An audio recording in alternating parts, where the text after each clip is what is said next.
একজনকে জিজ্ঞাসা করলাম নামাজের নিয়ত কি হযরত, কত আফসোসের বিষয়, নামাজের নিয়ত কি বলছে জানেন? নামাজ তুয়ান উসালি আলিল্লাহি তাআলা এত্তা দায়িত্ব বেহায়া ইমাম। বেহায়া ইমাম কঠিন জ্বালা।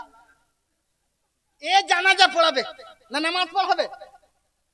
বলছে হযরত আমি যেদিন থেকে মসজিদ ধরেছি, ঝাড়খণ্ডী বাবা সাথে বলে এরা সব জিন, ওই কারণেই বলে তো এরা শিখবে না। আর নামাজ আলহামদুলিল্লাহ একবারে এরকম করে বাঁধবে। আর নতুন নামাজি গেলে খালি কত কেলিতে বেশি হয়, নতুন নামাজি কেলিতে খালি বেশি হয়, দেখবেন আল্লাহু আকবার ওইটুকু শুনতে পাবেন, আল্লাহু আকবারটা শুনতে পাবেন, বাকি আর পাবেন না। বাকি এবার চললে বের কি যে পড়বে, দু-দশ পারা পড়ে দেয় মনে হয়। करते हजरत बारिश ना हो दुआ कीजिए, बारिश ना हो। बोले हजरत अब मौला इमाम की दुआ में ताकत नहीं रही, 8,000 में कैसे बारिश रुक पाएगी? 7,000 तनख्वाह में तो बारिश रुकेगी? बुनबुनियों नहीं रुकेगी, वो तो बारिश बहुत बड़ी बात हो गई।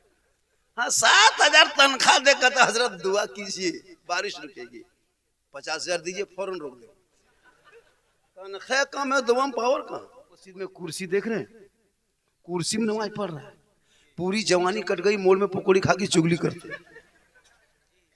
और जब जवानी खत्म हुई, बुढ़ापा छाया, हाथ पांव जवाब दिया, तब कुर्सी लेके टिड़ू आ गया।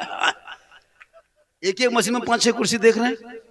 5-10 साल के बाद कुर्सी नहीं पलंग देखिएगा, पलंग पलंग बिछा देगी ये कौम अपने मस्जिद में। ये एसी कूलर पंखा सब है।